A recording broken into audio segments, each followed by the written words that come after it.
finalement les acteurs classiques dont j'avais parlé, le propriétaire, l'aménageur, le promoteur, l'investisseur, l'utilisateur, il n'y avait pas les gestionnaires d'infrastructures. Il n'y avait pas les gestionnaires d'infrastructures parce que jusqu'à présent, ce n'est pas des acteurs de la chaîne de l'immobilier. Du point de vue de l'aménagement, ils vont plutôt faire partie justement de ces nouveaux entrants qui rentrent dans la fabrique urbaine et qui aujourd'hui doivent dialoguer d'une manière renouvelée avec l'aménageur. Et c'est précisément pour interroger cette question de comment aujourd'hui ces opérateurs urbains, gestionnaires d'infrastructures, travaillent avec l'aménageur qu'on a donc organisé cette deuxième table ronde qui va se dérouler en 2 temps. Donc dans un premier temps, on va avoir 2 intervenants. Philippe Touzelet, qui est responsable du développement d'Alkia, et Gaël Pinson, qui a un parcours un peu hybride, rapidement, qui a travaillé au secrétariat d'État de Christian Blanc, a monté sa start-up et maintenant travaille à la Société du Grand Paris en charge des projets numériques. Donc ça va être un premier temps. Et puis ensuite, on aura un deuxième temps avec Nicolas Rouget, fondateur d'une autre ville, et Olivier Venin d'EDF, pour voir de leur point de vue comment ça les interpelle. Alors on va commencer donc par nos 2 premiers intervenants que je remercie d'avoir accepté d'intervenir, avec pour tous les 2 finalement une question, c'est comment jusqu'à présent vous travailliez avec l'aménageur, de quoi vous discutiez, qu'est-ce que vous négociez avec l'aménageur et qu'est-ce qui est en train de changer et comment vous allez travailler différemment ou pas avec lui demain. Philippe, si vous voulez commencer. Oui. Bonjour à tous. Disons que pendant des années, notre interlocuteur, c'était la collectivité, puisqu'on intervenait pour créer des réseaux de chaleur à travers une délégation de services publics. Et il n'y avait pas de discussion avec l'aménageur. Je suis assez brutal, mais c'était clair. On venait après coup, après l'aménagement. Donc on n'avait qu'un lien avec la collectivité de maître d'ouvrage. Bon, depuis quelques années, les aménageurs se sont aperçus qu'on existait quand même, qu'ils avaient besoin de nous. Et les discussions commencent à venir de plus en plus avec les aménageurs en amont des projets pour voir comment le dispositif énergétique s'intégrait dans les nouveaux quartiers. Que ce soit le mot écoquartier, les quartiers tout simplement, et à la demande de la collectivité, qui, elle, doit diminuer son impact environnemental, voir comment on peut intégrer des solutions d'énergie renouvelable à l'intérieur de ce quartier. Alors, effectivement, ça a bousculé un petit peu le monde qui a été présenté tout à l'heure. En tant qu'opérateur, on arrive à... Il y a eu quelques exemples où on est bien intégré avec l'aménageur, on s'est bien expliqué et on arrive à mutualiser avec les autres opérateurs d'infrastructure, c'est-à-dire l'alimentation en eau, comment dire, après l'infrastructure aussi électrique, gaz, s'il y a besoin de gaz dans les immeubles. Une nouveauté, c'est quand même aujourd'hui, on travaille aussi facilement avec un service qui commence à prendre de l'ampleur, c'est la collecte pneumatique des déchets au niveau de ces nouveaux quartiers. Donc ça, on arrive à travailler, à mutualiser les coûts ensemble au niveau génie civil. Alors à partir de là, comment nous pouvons intervenir dans ce schéma d'aménagement ? Premier point, c'est de savoir si la collectivité souhaite créer une délégation de service public sur le réseau de chaleur. Bon, avec les difficultés qui ont été rappelées tout à l'heure, financières des collectivités, souvent ils demandent à l'aménageur de tout gérer. Alors à partir de là, on a deux schémas. Soit il y a un appel d'offres public dans ce sens-là et on crée un réseau privé, soit l'aménageur n'a pas cette demande de la collectivité et c'est vraiment la création d'un réseau privé au sein de ce quartier. Donc à partir de là, il y a des échanges effectivement qui se font avec la collectivité quand même qui est très intéressée. Et nous optimisons au maximum les énergies renouvelables de ce quartier et on voit en même temps si on peut étendre ce réseau en périphérie de ce quartier, parce qu'il est intéressant aussi de faire bénéficier d'un réseau de chaleur s'il y a des immeubles existants autour de ce quartier, que tout le monde bénéficie d'un tarif intéressant. Le but de créer de l'énergie renouvelable, de production d'énergie renouvelable, qui, je rappelle, est locale, donc soit de la géothermie, soit de la biomasse, méthanisation. Donc c'est local, donc on n'a aucune influence, on n'est pas influencé, je veux dire, par des problèmes géopolitiques. Donc ce qui intéresse aussi les collectivités, d'avoir un prix stable sur 20 ans ou 25 ans, et qu'il n'y a pas de difficulté de ce côté-là. Que dire d'autre là-dessus? Donc le réseau privé, on s'engage effectivement sur 20-25 ans, à peu près, il faut le savoir, la durée est assez longue. Les abonnés participent effectivement à travers un tarif particulier des réseaux de chaleur. C'est deux termes barbares, R1, R2. R1, c'est la chaleur, et le R2, c'est l'entretien des installations. Et aussi participent au remboursement de la création du réseau. Je ne sais pas si je continue ou pas. Vous avez dit donc vous travaillez sur des réseaux de 20-25 ans. Oui. Vous changez effectivement d'interlocuteur en cours de route.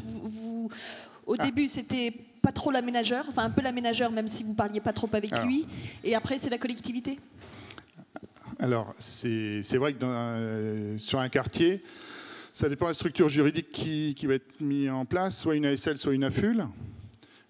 Donc là, ça sera notamment... Peut-être si vous pouvez développer ASL, Association syndicale libre, et voilà, AFUL, Association foncière urbaine libre, je crois. Ça doit être ça aussi. Donc, qui gère tous les espaces collectifs, on va dire, de ce quartier.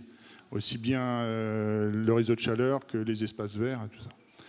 Alors, il y a eu une nouveauté il y a quelques temps, à Issy-les-Moulineaux, le fort d'Issy-les-Moulineaux, où là, la ville, à travers SACEM, a créé un lotissement à l'intérieur de ce fort, lotissement sans travaux.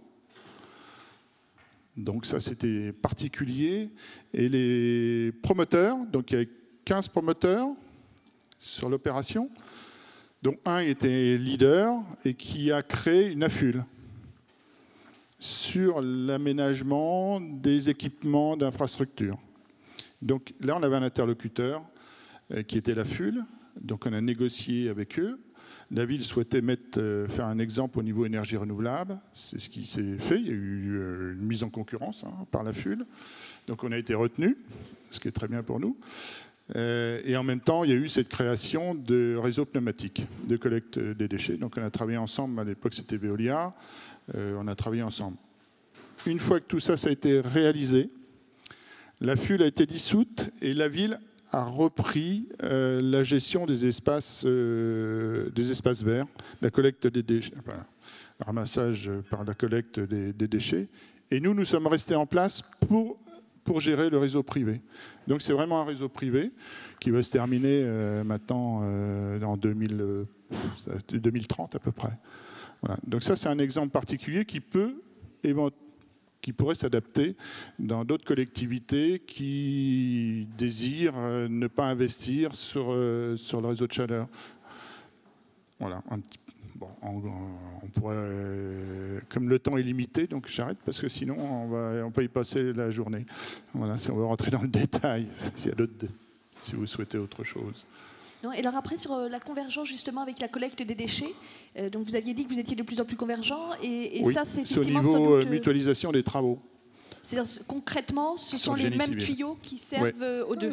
Voilà, on met le tuyau, on met chacun notre tuyau et dans une même tranchée. Donc là, on mutualise beaucoup, parce que le génie civil, c'est ce qui coûte le plus cher. C'est pas le tuyau par lui-même. Est-ce que ça veut dire que demain, vous auriez vocation à travailler de manière plus intégrée avec des opérateurs de déchets ? On est en discussion avec d'autres opérateurs d'infrastructures pour arriver à développer ce système pour qu'on puisse atteindre des coûts, parce que le principal, c'est que le coût du mégawattheure pour nous soit le moins élevé possible. C'est ça le but. Voilà. Et énergie renouvelable, une petite précision, c'est qu'un réseau, on appelle énergie renouvelable, en énergie renouvelable, doit avoir au moins 50% d'énergie renouvelable dans le réseau de chaleur, ce qui permet de faire bénéficier à l'usager final d'une TVA à 5,5%. Donc ce qui n'est pas neutre à la fin dans la facture énergétique aujourd'hui. Merci. Et alors, quand on avait échangé, en fait, vous aviez dit qu'il y avait un changement assez important dans votre métier, qui était le fait que maintenant, vous vous adressiez directement à l'utilisateur final, ce qui n'était pas le cas jusqu'à présent. Est-ce que vous pourriez revenir sur ce point ? Oui, ça c'est une révolution chez nous. Jusque-là, les opérateurs s'arrêtaient au pied d'immeubles. On amenait la chaleur au pied d'immeubles et après c'était distribué. Et le client, celui qui nous payait nos factures, c'était soit le bailleur social, qui se trouvait dans le quartier, ou soit c'est le syndic de copropriété. On ne facturait pas à l'usager final.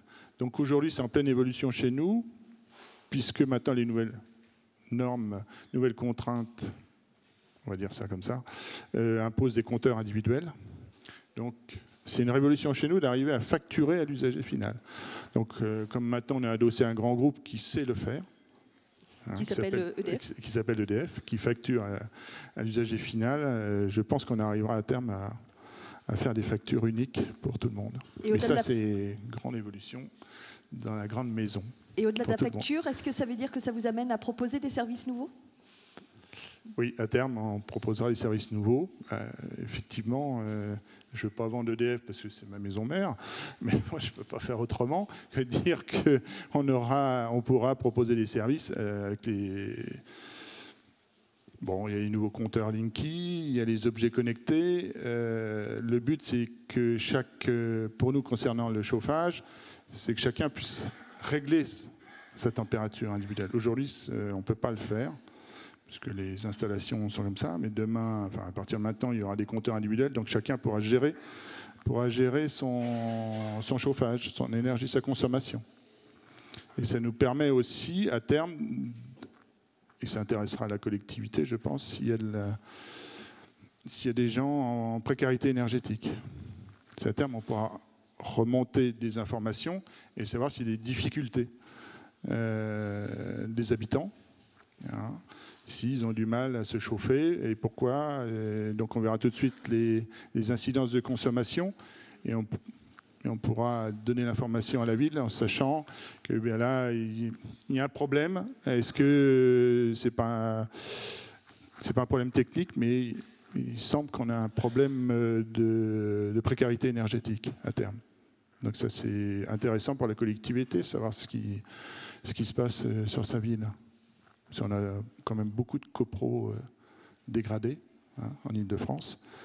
Et donc des gens ne se chauffent plus. Ça, il faut le savoir.